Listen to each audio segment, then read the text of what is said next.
the Johnson Wax Program with Fibber McGee and Molly.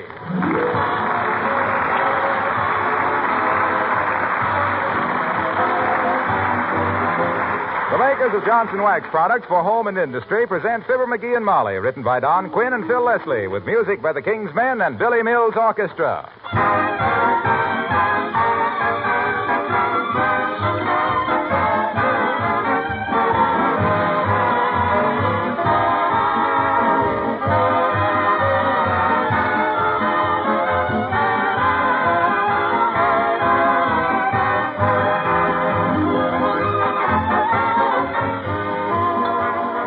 You've noticed, I'm sure, how you develop a definitely friendly feeling for certain things you use or wear. Maybe it's a tweed coat that just seems right for you and you hate to give it up. Maybe it's a household appliance that makes your work easier. It might very well be Johnson's Glow Coat. Many women have written us letters of high praise for Glow Coat. They like it for three very good reasons. First, it saves them many hours of work all year long. There's no rubbing or buffing with Johnson's Glow Coat because it's self-polishing. You simply apply it to your linoleum or other floors and let it dry. Second, Glow Coat gives your linoleum a beautiful polish that's easy to maintain, and it keeps colors new-looking practically forever. And third, regular care with Glow Coat adds greatly to the life of your linoleum, new or old, because it protects the surface against wear, dirt, and moisture. For these three good reasons, Johnson's self-polishing Glow Coat has made real friends everywhere.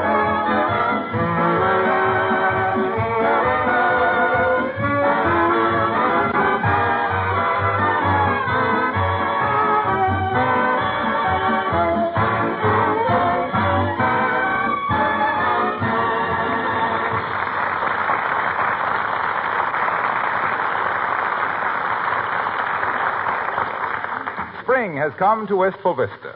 The birds are building new nests with a sneer at the OPA. Happy neighbors are planting new crops of tomatoes and lumbago in their victory gardens.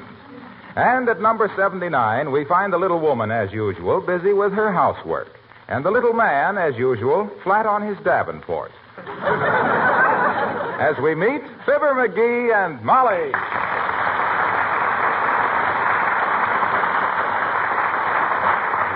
I don't know what's the matter with me today, Molly. I feel awful restless. I know you do, dearie. You've turned over twice in the last hour. I didn't mean that. I mean, well, maybe it's just spring or something, but I feel a burning ambition, a yen to do something. Well, the front lawn could use a little grass seed. Grass seed. The birds eat it before it hits the ground. The smartest thing we could do would be to pave that front yard with green cement. No planting, no watering, no mowing, no dandelions. Say, that ain't a bad idea. Come in. 79 Wistful Vista? Yeah. Fibber McGee? Yeah. Telegram. Gimme. Sign. Where? Here. There. Here. Thanks. Right. Scram. McGee. Huh? Tip. Nope. Dope. Well,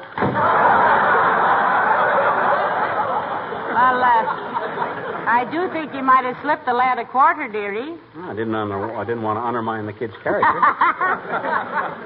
Besides, I'm laying on my change purse. Who's the telegram from? Western Union. We know anybody at Western Union? Well, not since Uncle Dennis got too fat for his uniform. Maybe this is from Roosevelt. I wired him asking if he needed a man at the San Francisco conference that understood Russian. Heavenly days. Do you understand Russian? Oh, a little. Hachakornya. That means dark eyes. Nichevo, that means doesn't matter. Yeah? Spasiba, thank you. Caviar, that means fish eggs. I see. So by the time you say thank you for the fish eggs, they've got dark eyes, but it doesn't matter. You're through. Oh, my gosh, even a smattering of Russian.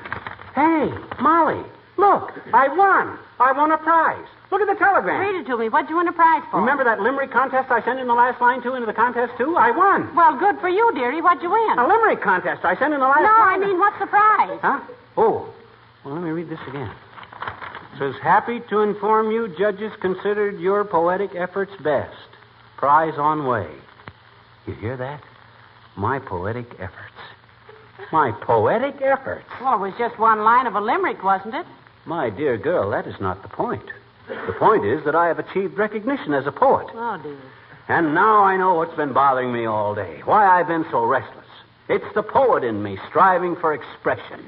It's the creative urge, a yearning to write. Ah, at last I have found myself. And right where you left you, too. Ah, poetry, my destiny. Let me live in a roadhouse by the side of a man and be friendly. Or let me... Hello, Mrs. McGee, Mr. McGee. Hello, Alice. Good day, my child. Ah, don't you remember sweet Alice Ben Blue? Ben Bolt, Mr. McGee. Oh, yes. Ah, don't you remember sweet Alice Ben Bolt? Sweet Alice... You like poetry, child? I am by way of being a bard, you know. Oh, gee, really? Have you been writing poetry very long, Mr. McGee? His efforts to date consist of one line of a limerick, Alice. It's like me sewing a button on a house dress and calling myself Hattie Carnegie. What do you mean, one line of a limerick? I wrote more than that.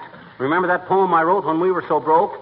And I had to pawn that big brass padlock? What was the title of that poem, Mr. McGee? Hawk, hawk the lock. Yes, I remember. You also wrote one when you were in the Army. Huh? You know when the captain broke up the crap game in the mess tent?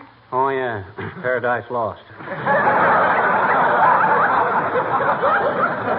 Almost forgot that. But it just goes to show you, Alice, I have a definite flair for poetry. I wish I had a room where I could shut myself away from the world, where I could commute with nature and think beautiful thoughts. Well, you could call yourself Edgar and use the guest room. Please, let us not descend to levity. To think that after all these years of futile struggle, to think that the moose has at last returned. The what? Moose. M-U-S-E, moose. Literary expression, my child, means inspiration. In fact, they got one right now. Who's got a pencil? Write this down. Oh, dear, I haven't got a pencil. Oh, here, I'll use my lipstick. I'll write it in shorthand. Go ahead, Mr. McGee. The glittering dewdrops on the lawn were there this morning. Now they're gone. And can be seen no more, alas, those pixie footprints in the grass. Ah. Well, now, isn't that sweet? Read that back to me, Alice. I want to see if it needs any fixing. Read it back? Yes, that verse about the brownie's hoof prints. You wrote it down in shorthand. You said you could write shorthand. Oh, I can write it, but I never did learn to read the stuff. Oh, sure.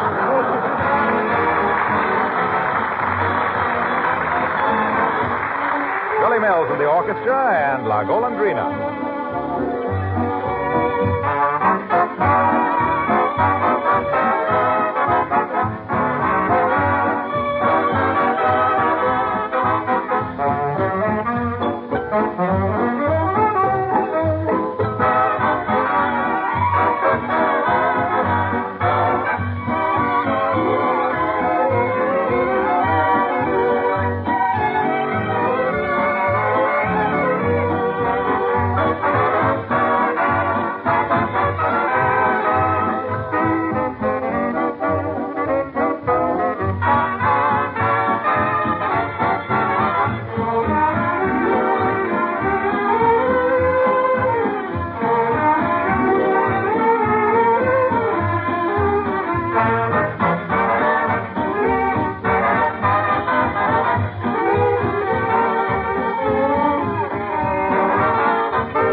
Hey, Molly. Yes? You remember I told you this morning to remind me to get a haircut? Yes? Oh, forget it. I'm going to let it get long. What? Whoever saw a poet with a crew haircut? Gee, I might even grow a beard. Longfellow had a beard. So did Whitman.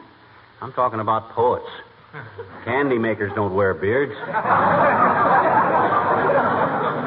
Ain't sanitary. No, I meant Walt Whitman. Oh, yeah. Anyway, you won't have to wait long, dearie. Hmm? Your hair is long enough now to write short poetry. It's so self-satisfying to know that one is doing what nature has equipped one to do.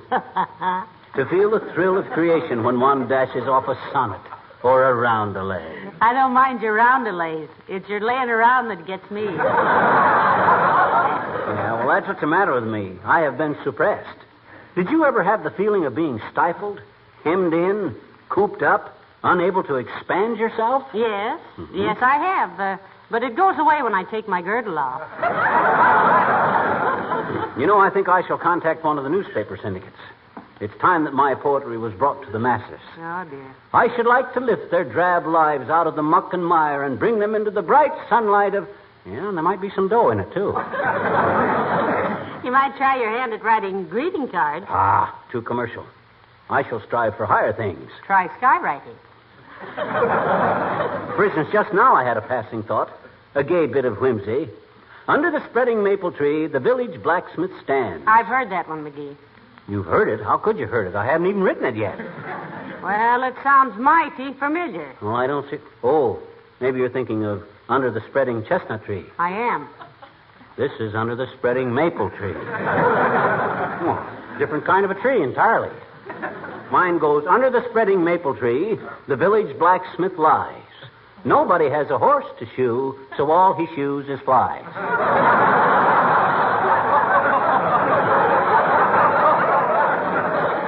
You like that? Well, it has a certain something. Betcha. But if we leave the windows open a little while, it'll clear out. One thing I shall strive for in my work is a delicate sort of a... Come in. Well, heavenly days, it's Mrs. Carstairs. Do come in, Mrs. Carstairs. How do you do, Mrs. McGee? Good day, Mr. McGee. Good day, Mrs. Carstairs. I trust you are well. But how else could one be on such a glorious spring day? With the tender leafy buds bursting into life and the heavens resounding to the lyrical sweetness of songbirds. The lyrical sweetness of what, McGee? Songbirds. Poets don't say birds. They say beards. You remember the bit of verse that goes, a little beardy in a tree sang as he twinkled his eye at me? As a poet, you are no Omar Khayyam. In fact, you're laying more eggs than I am. Do I understand, Mrs. McGee, that your husband is a poet? Oh, yes, indeed, Mrs. Carstairs. Oh, how splendid. We Carstairs, you know, are direct lineal descendants of Alfred Lord Tennyson. Ah, yes. Excellent chap, Alfred. Some of his work was mildly successful, I believe. I, on the other hand, trace my family back to Edgar Allan Poe. Sort of a Poe relation, you might say. You care for poetry, Mrs. Carstairs? I simply adore it, Mr. McGee. I think my favorite bit of verse is that which I am sure you know. My heart is a lonely hunter, hunting a lonely hill. Hunting and hunting and hunting for a place to build a still. Known that one for years, Carsty. Really, Mr. McGee, you're quite talented. Would you consent someday to address our local chapter of the Granddaughters of the Puritans? It would be such a surprise to the ladies. Indeed it would. Frankly, Mrs. Carstairs, I feel that the world is not yet ready for my work. My poetry consists of such delicate fantasy that it can only be comprehended by scholars. You understand, I hope? Oh, quite. But what I came in for, Mrs. McGee, was to renew my suggestion that you join our chapter. We do have such fun. Well, I'll think it over, Mrs. Carstairs. Thank you. What do the granddaughters of the Puritans do at their meetings? Oh, we serve tea and make resolutions and pass motions and do what we can for real Americanism, such as prohibiting the flag from being displayed in front of shops which cater to the lower classes. Now, here is an application blank for you. Do think it over. Thank you. Good day, Mrs. Carstairs. And remember what Fragilard said in his last letter to Janetome. Each in his own way must strive to denecrem the infinite of Crevamorne, that wave by wave the very damper of Sanatroy must in the end have sway. How lovely. I hope I can remember it. Good day. Oh, boy. Is she a fool? How can you say that, McGee? She was quite impressed by your poetry. Well, don't that prove it? had the sense of a jaybird, she'd know I was a phony. You going to join them granddaughters? Well, I don't know. Might do me good to get out of an apron and into a fox fur for a few afternoons. My goodness. Hi, folks. Oh, hello, Mr. Wilcox. Ah, my boy, come in, come in. Warm thee at our hearth and have no care. Just park thy well-fed carcass in a chair. How's that again? Just a little poetry, Mr. Wilcox. Himself here has decided to make a career of it. I'm dedicating my life to poetry, Junior. I feel that life is so sordid, so ugly, that I must do what I may to bring it beauty. Show him your notebook, dearie. I have a feeling it'll be a collector's item someday, Mr. Wilcox. And I hope I don't forget to put the can out the day he collects. Well, let's see it, pal. Oh, these are just random jottings, lad. Just vagrant thoughts. I feel that when I have suffered more keenly... Say, this is good. The evening sun goes down upon the plain. Homeward the plowman plods his weary way. Who plods his weary way? Homeward, the plowman.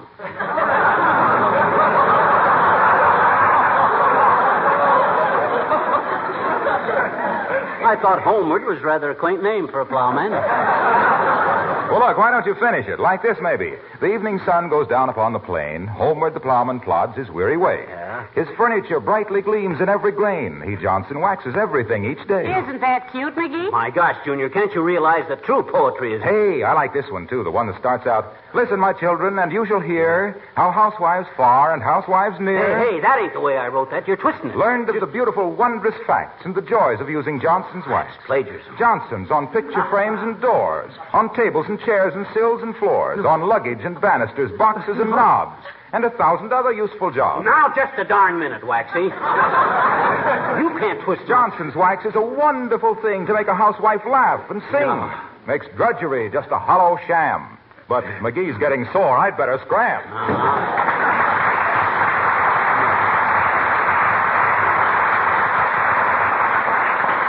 Isn't he clever, dearie? Clever, my clavicle. He's got a lot of moxie barging in here and burlesquing my poetry. And I suppose one cannot write real poetry until one has suffered, can one? That's what they say. Yep.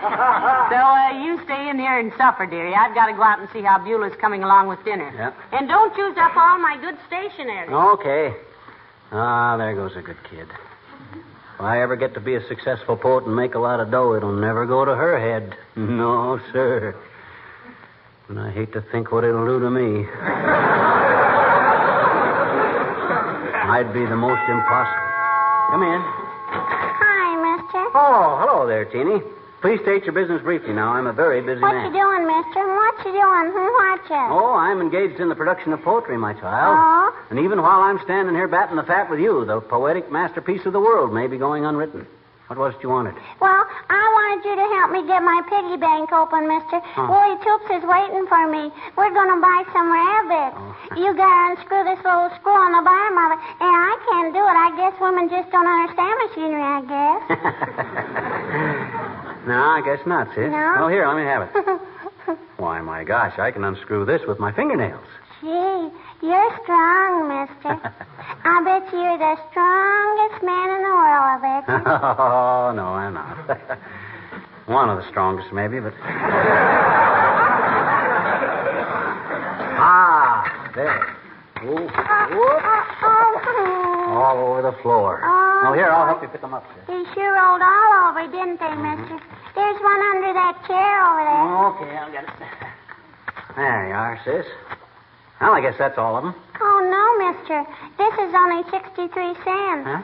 Gee, I'd almost swear I had $1.50. Oh, my gosh, really? Well, let's take another look, sis. You see any more, mister? Nary a shilling, sis. Unless they show up in the house cleaning. Looks like you're stuck. Oh.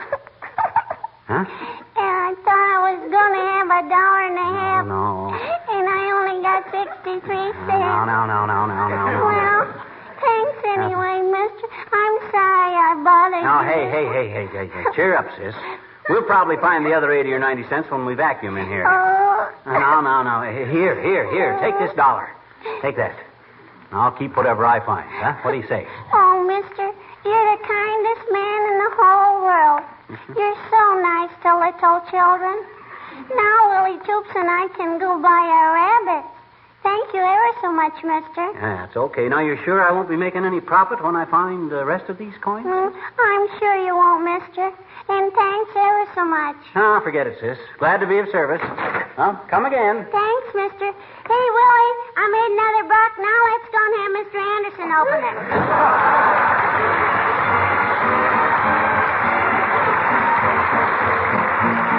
The King's Men sing Walk a Little, Talk a Little. Get that moonlight, perfect June night. Just a night full of, and here's how you find it. Walk a little, talk a little, then you stop to steal a little kiss or two. Walk a little, talk a little, then you stop to say a little I love you. And you stroll along, hum a little song, and your hearts will be in tune. Pick your favorite place for a quick embrace, then once more you walk a little, talk a little, then you stop to look into each other's eyes. You can help romance a little if you take a chance a little with those sighs. When you start, get your own sweetheart, and here is all you do. Just walk a little bit, talk a little bit, then hug a little bit, kiss a little bit, then watch your dreams come true.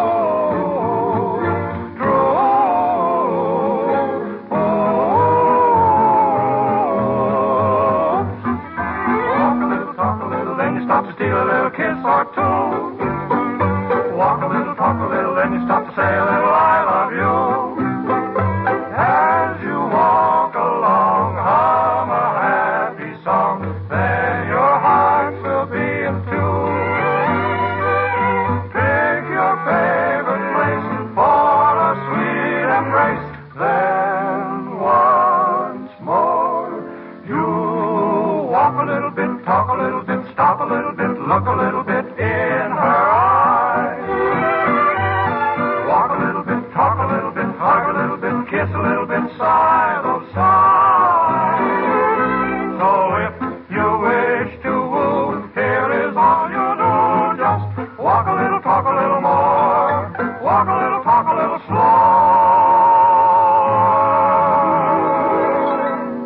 All your dreams come true.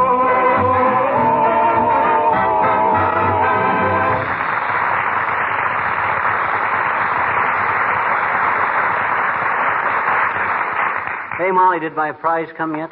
The one I won when I won the limerick contest? Haven't seen it, McGee. What do you suppose it'll be, anyway? Oh, well, suppose it is only a check for a couple of thousand. Wouldn't that be grand? That'll be $2,000. 2,000 smackers. Yeah? I think I'll use it to build a little vine-covered tower on top of the house where I can sit and write poetry. Imagine me sitting there with a turtle dove on each shoulder and a magneto in my hair. Magnolia, dearie. Yeah, a magnolia. Well, anyway, are you sure that prize didn't come yet? Pretty sure, but I'll check with Beulah. Beulah? Oh, Beulah. Somebody ball for Beulah?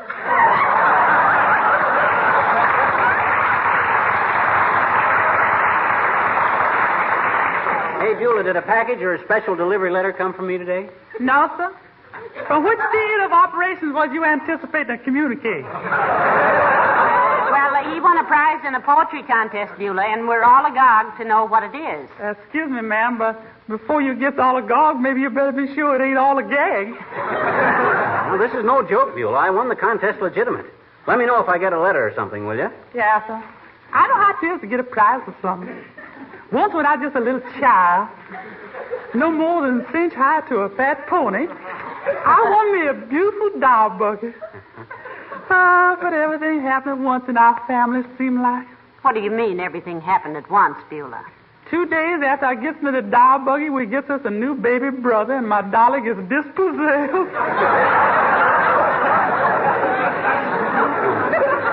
Well, you were probably just as proud to wheel the real baby around as you would be to wheel the doll, Beulah. Oh, yeah, sir, but with a real little baby, you can't fling it upon the porch when you want to go play run, sheep, run with the other kids. See, you stuck with it. Well, that's the penalty you pay for being a girl, Beulah. Little brother has the fun and sister does the work. Yeah. Then 20 years later, sister's buggy is broke and little brother's going around with dolls. It don't seem right for me. Well, let me know the minute my prize gets here, Beulah. I'm getting as itchy as a shortstop's flannel. Oh, it's getting as itchy. Sure.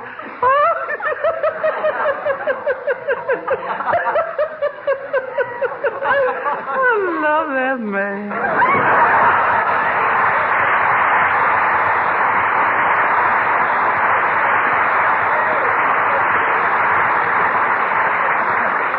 Now, let me see. Where was I? Well, you were living by the side of a man being a friend to a house. Huh? Well. Hey, you know what I'm going to compose? I'm going to compose a tone poem. Why, don't you have to know music for that? I thought you were tone deaf. What do you mean, tone deaf? I got perfect pitch. Have you really? Why, certainly. Give me a sharp hay fork and I can fill a wagon and nothing flat. Boy, everybody used to say that Come in. Hello, Molly. Oh, hello there, Dr. Gamble. And how are you today, Dreamboat? Splendid, Doctor. Splendid. And you, pray tell, are feeling well? And I, pray tell, are feeling well. Sweet Genevieve, what goes on here? Well, it's very simple, Doctor. He's taken up poetry. Oh, no. Yes, Doctor, 'tis true. 'Tis indeed true. I have at last come to my real vocation.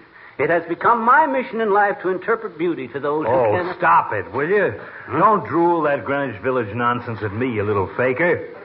Poetry of my peritoneum. Ooh. You couldn't rhyme moon and June if you collaborated 40 years with Ira Gershwin. You haven't got a sonnet in your bonnet that'd bring 12 cents at a literary rummage sale. Hey, now listen. He won a prize in a poetry contest, Doctor. First prize, didn't you, dearie? Well, Natch. Now, if you two please be quiet, I have work to do. You will please excuse me, Doctor. I am about to woo the moose. You're about to what? Woo the moose. M-U-S-E, moose. Well, you got a great head for it. And what's more... Come in. Package for Mr. McGee. Sign here, please. Thank you. Yeah. Heavenly days, McGee. It's from the International Food Corporation. Must be your prize for the limerick contest. Oh, boy. This I shall have to see. Open it up, Chubby. Oh, boy, oh, boy, oh, boy, my nerves. It ain't awful heavy, but this is an odd way to deliver a couple of $1,000 when I... Well, I'll be a... Well, for goodness sakes, what is it? Interesting little prize, isn't it? Oh. 12 packages of Heckler's Brecky-Wecky Bran Flakes. Well, of all the double-crossing cheap jack chiselers I ever heard, here I beat my brains out for their dirty little limerick contest, and what do I get? Breakfast food. Poets don't need food. They live on the fragrance of wildflower. Well, as I always say, McGee, it only takes a pencil to write a little poem, but it takes a heap of groceries to make a house a hoeing. Say, that's not bad, Molly. You know, I've always wanted to write poetry myself, Doctor. Huh? In fact, I think I will. No. I think I'll make it my mission in life to bring joy and happiness into the No, not that. Please, no.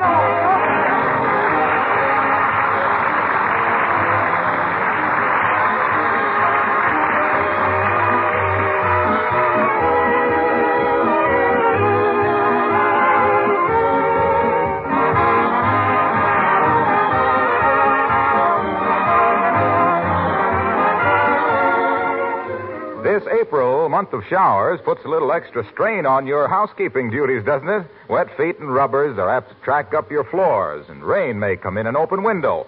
But that's when you really appreciate the faithful service of Johnson's Wax, standing guard over the beauty and finish of your floors and your windowsills. The wax forms a protective shield, not only against moisture, but against dirt and wear, too. It makes your housework easier all year, adds to the beauty of your entire home. Floors, furniture, and woodwork that are regularly Johnson waxed take on greater beauty with each application. And there are more than 100 extra uses for Johnson's wax throughout your home. For leather goods like shoes and luggage, for accessories and picture frames and lampshades, for metal and enameled surfaces like your refrigerator. Johnson's wax is really more than a household help. It's a method of protective housekeeping.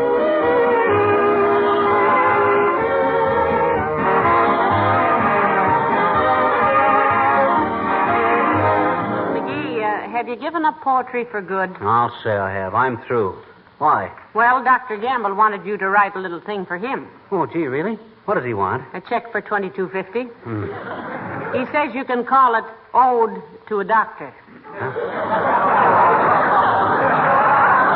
Good night, all.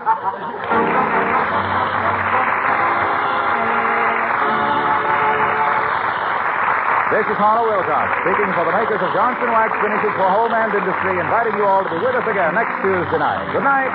This is the National Broadcasting Company.